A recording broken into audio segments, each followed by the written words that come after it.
Lo que significa para mí el recibir un nombramiento relacionado con el nombre del maestro Rubén Vizcaíno Valencia es un honor muy grande, una satisfacción, pero también es una preocupación y una responsabilidad. El maestro Vizcaíno, que fue para mí como un segundo padre en una etapa importante de mi vida, es como un sol, para mí fue como un sol. Después de mi padre, a quien admiré mucho por su calidad humana, por sus virtudes, por su sabiduría, por muchas cosas, que además cantaba muy bien y me encantaba oírlo. Cuando mi padre estuvo fuera en una etapa de adolescente, yo no lo sabía, pero estaba buscando modelos. Y pues en la política o en la empresa, en buscar un modelo en Tijuana era muy difícil, ¿no? Al contrario, era la época en que el adolescente se está dando cuenta de cómo es la vida y cómo empieza a desilusionarse, ¿no? Una figura que me desilusiona a mí es la de Adolfo López Mateos con su bellísima, extraordinaria oratoria, pero que no coincide con los hechos, sobre todo durante el asesinato de Rubén Jaramillo, su esposa, sus hijos, su esposa embarazada, y que lo matan después de que el presidente le ofreció seguridad y tranquilidad y luego ofrece castigar el crimen y nunca pasa nada. Entonces, eso por poner uno de los muchos ejemplos que veíamos en esa época. Y frente a ellos una figura como Rubén Vizcaíno Valencia, que empezaba a romper con lo establecido, que empezaba a encontrar nuevas rutas y que tenía una actitud crítica a lo que los demás veían con parsimonia o con desenfado o no les importaba, y entonces él empezaba a señalar aquí y allá, pues se convierte en un modelo a seguir. No para ser igual que él, sino para cumplir metas, para realizar valores que él te presentaba, los valores morales, los valores intelectuales, los valores cívicos, de respeto a los demás, de respeto a la ley, de la promoción de nuestros valores locales y de nuestra cultura, el reconocimiento a nuestra cultura regional. Acuérdense que acuña esta generación encabezada por Rubén Vizcaíno el término californidad, o sea que de repente descubrimos que después de que estamos acostumbrados a que todo el mundo critique y nos hable mal de la ciudad de Tijuana o del estado de Baja California, resulta que tenemos valores, que tenemos cosas importantes, que tenemos una historia, y que allá en el Valle de Mexicali, que allá en el sur de Ensenada, que en la bahía de Ensenada, que en nuestra ciudad, que en los pasados años han sucedido cosas importantes que tienen valor. Y además esto lo unes a tus maestros, porque si bien es cierto que no había modelos en la política o en la empresa, o muy pocos, señalaría, no sé, un Conrado Acevedo, un Don Sixto, pues están los maestros como Arturo Pompa, como Miguel Vargalló, y como la profesora Josefina Rendón, mujer conservadora, a la que admiré siempre a pesar de no coincidir con sus puntos de vista. Pero en medio de todos ellos así surgía luminoso como un sol por su manera de ser, actuar, hablar, Rubén Vizcaíno. Entonces, de repente, vincularte a él en esa forma es un compromiso y es muy serio. Pero al mismo tiempo lo reconozco y me vinculo a él porque familiarmente viví durante muchos años al lado de él y de su familia. Yo fui amigo personal no solamente del maestro, sino de su esposa Rebeca, de su hija Roxana y de su hijo Rogelio Vizcaíno. En fin, los veía a diario, aprendía, me invitaban a comer y luego yo acompañaba al maestro después de que salía de su oficina al Hotel Nelson, que era como una especie de santuario donde se reunían artistas, intelectuales o pseudointelectuales, periodistas y jóvenes estudiantes de diversas tendencias políticas, intelectuales, sociales. Ahí iba, por ejemplo,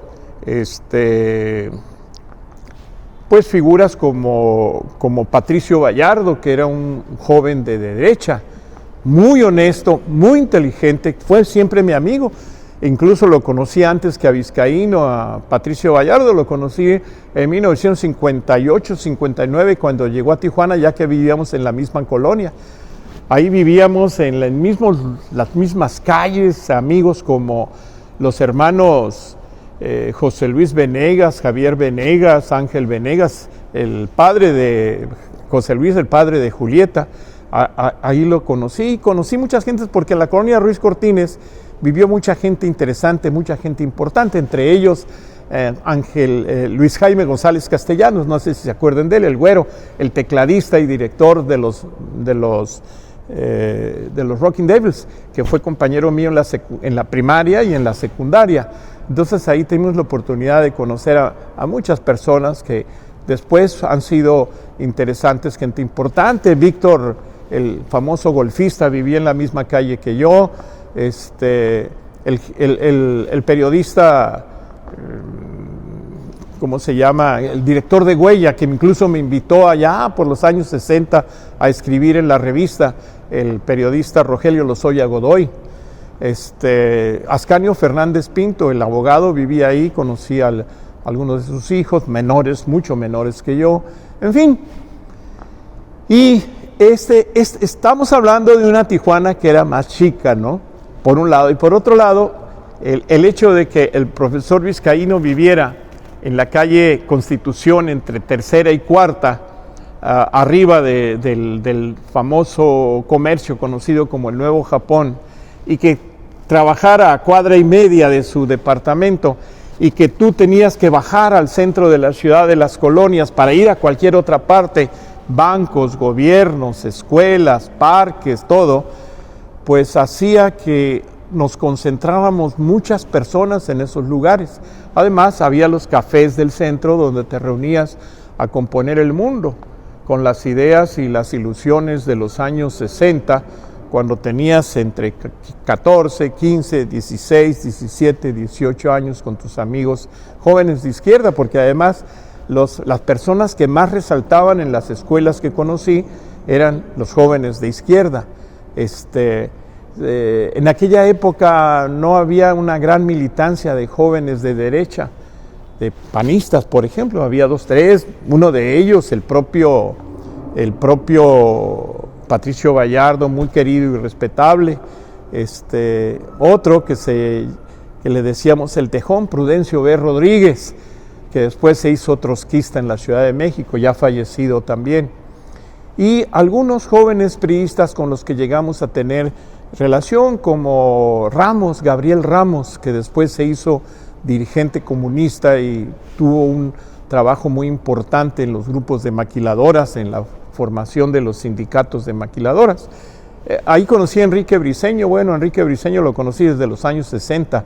Enrique Briceño fue una figura muy interesante porque junto con Eucario Zavala, Manuel Olmos y Manuel Olmos Flores formaron en Tijuana lo que se denominó la Juventud Comunista de México, una organización que dependía del Partido Comunista, que entonces tenía como líder natural a don Blas Manrique, un hombre ejemplar, un padre de familia,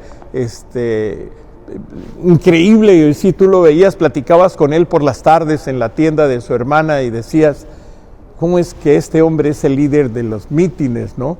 Cuando llegaba ahí en la calle Segunda o en algún otro lugar a la tribuna y empezaba a hablar, como que crecía, ¿no? Se llenaba de fuerza y de vigor don Blas Manrique.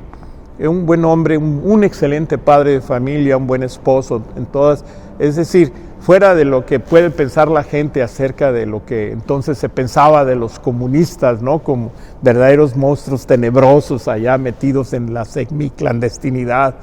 Y él estaba rodeado de profesores y de empleados de negocios intermedios, como Epigmenio Ramírez, que ya murió, como el señor Paco Favela, que también ya falleció, y que eran empleados de empresas que también se encontraban en el centro de la ciudad, en el primer cuadro. Así es que Teníamos que vivir en el centro de la ciudad y para mí era muy fácil llegar todos los días a darle lata al maestro vizcaíno en su oficina de Acción Cívica y Cultural del municipio y luego acompañarlo hasta su casa donde seguramente me invitarían a comer, luego acompañarlo al Hotel Nelson, es decir, era una cuestión cotidiana. Era mi maestro, pues era mi guía, era mi modelo a seguir, mi forjador.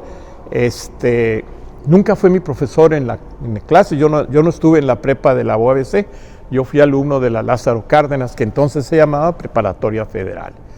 Esa es la primera imagen que tenemos de Vizcaíno y luego acompañarlo en muchas de sus tareas.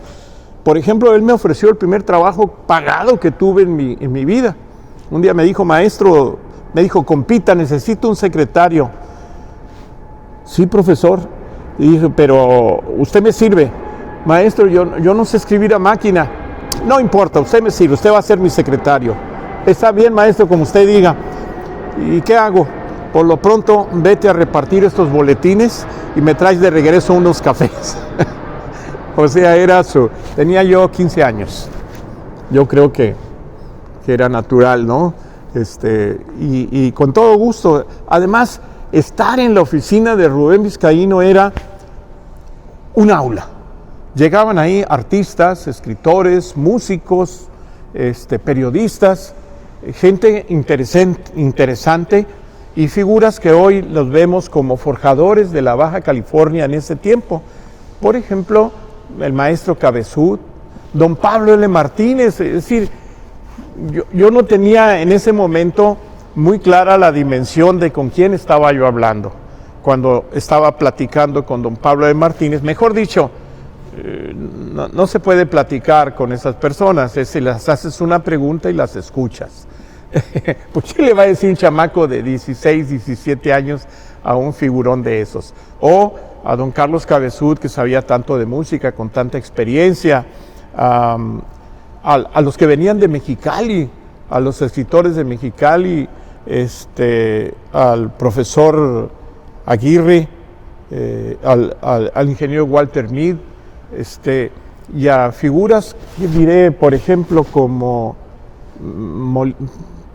el italiano que sabía tanto de pintura italiana, que daba conferencias del renacentismo italiano y de la pintura en general, Novelli, Perina Novelli o algo así, y muchas figuras que después fueron miembros fundadores del Seminario de Cultura, que además eso permitió que vinieran a Tijuana poetas como Juan Bañuelos, Pedro Guillén, escritores, el propio Carlos Pellicer, Monsiváis. Bueno, Monsiváis se convirtió después en una persona permanente en la ciudad de Tijuana, un maestro de generaciones y figuras muy importantes fueron conocidos gracias a que estaban ahí. Llegaban a la Dirección de Acción Cívica y Cultural, donde Vizcaíno atendió 6 años. Y debo decir una cosa muy interesante, el maestro Vizcaíno era al mismo tiempo, tenía algunos aspectos de la bohemia y del desinterés, del descuido personal. A veces traía el saco y la camisa, pero sin corbata. No sé cada cuándo se cortaba el cabello, pero a veces traía una melena grande que hacía como que salieran rayos de su cabeza. Y cuando manejabas, se olvidaba de las luces de izquierda a derecha y a veces soltaba el volante para ir platicando. Ibas platicando con él y los carros pitándole que se hiciera a un lado y él en lo suyo platicando.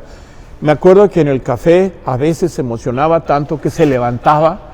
Entonces aquel hombrón que era un hombrón de más de 1,80 más o menos, en plenitud de su vida, con un vozarrón y que ejemplificaba y platicaba cientos de anécdotas que tú decías, todos los días tenía una anécdota distinta, no una, varias, de lo que había vivido en el estado de Guerrero, en el estado de Veracruz, cuando vendía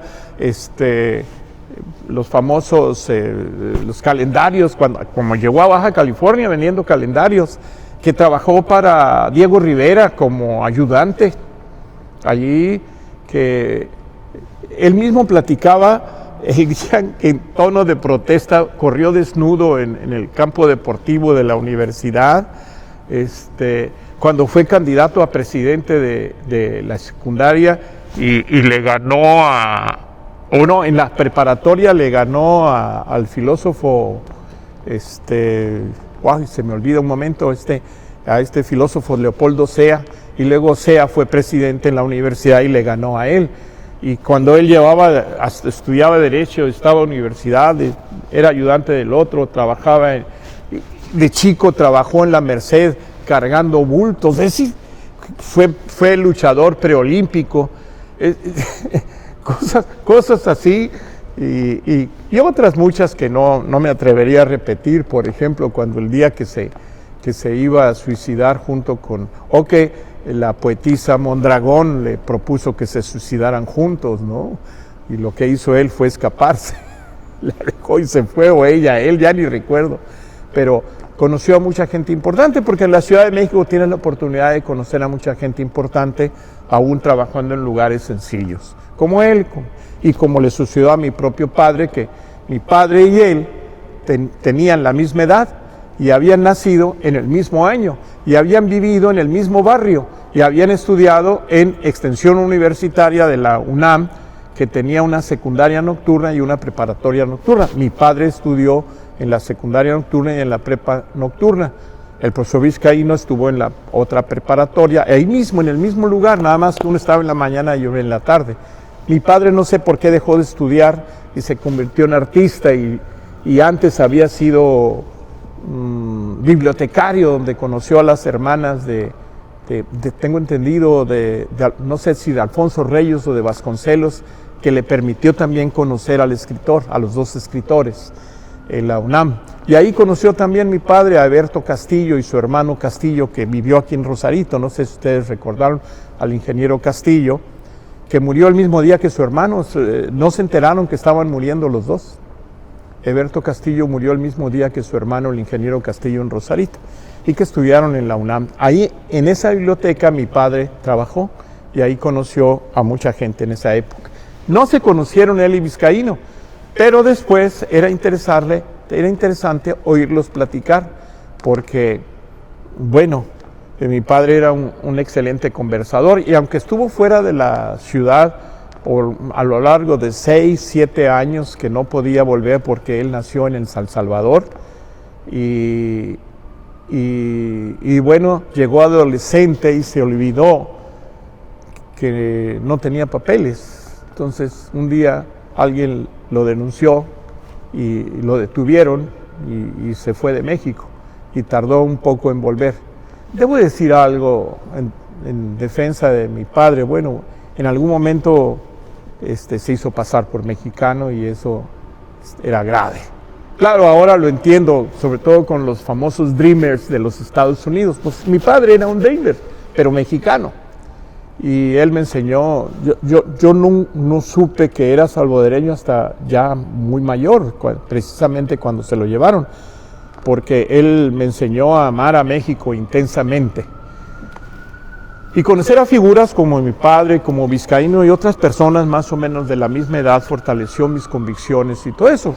Refuerzo esto con el reconocimiento a mis maestros y maestras que tuve, sobre todo en la escuela secundaria, en la escuela primaria.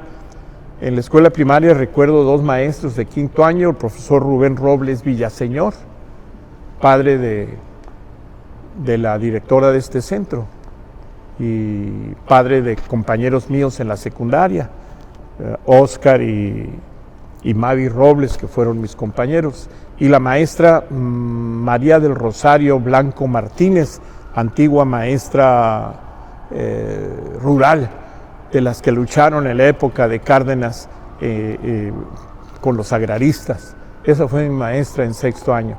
Y el republicano Miguel Bargalló, María Luisa Bargalló, y aunque no me dieron clase don Antonio Alberich y el maestro Laureano Sánchez Gallego, pues su obra quedó reflejada en sus libros, sobre todo de este último, que también contribuyeron a nuestra formación. Es decir, todo esto para decir que Vizcaíno pues pues es como, no sé si él ha sido parte mía o yo sí parte de él. Entonces, sí entraña una responsabilidad tener un reconocimiento con su nombre, una responsabilidad muy seria. No sé si la he cumplido o no, pero siempre he tratado de ser fiel a esa imagen, la de mi padre, la de Rubén y la de mis maestros. Sé que no lo he logrado plenamente, pero lo sigo intentando. Hace 14 años se planteó por primera ocasión la posibilidad de hacer unas jornadas vizcaínas. Ha corrido el tiempo, se han dado premios a David Piñera, a Guadalupe Quirarte, Condado Acevedo, Patricio Gallardo. ¿Cómo ha visto el transcurso de las jornadas vizcaínas? Bueno, a mí me parecen dos cosas muy importantes. Primero, mi reconocimiento a usted mismo, al licenciado Pedro Ochoa, porque fui testigo del día aquí en la sala que hoy es sala Federico Campbell, cuando ustedes dos plantearon con toda claridad que debía de hacerse un homenaje al profesor Vizcaíno y que ese homenaje debería de convertirse en una promoción de la cultura, que era la mejor manera de hacerlo, y creo que se ha hecho muy bien en términos generales.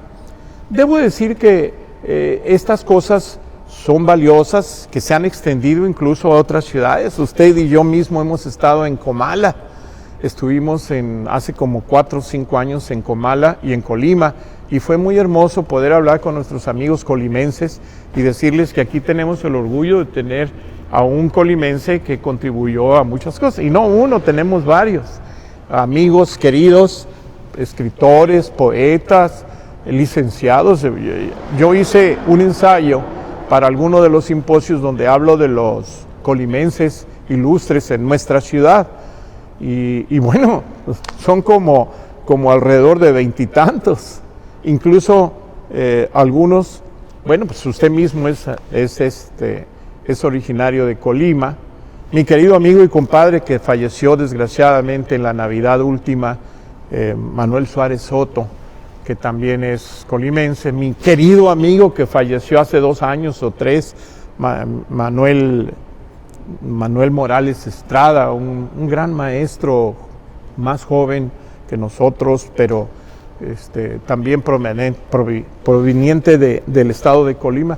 Colima nos ha dado grandes profesores, grandes figuras. Y bueno, el formar este trabajo, este espacio con ustedes, para mí me enorgullece mucho. Obviamente yo los estimo mucho, los reconozco y los respeto.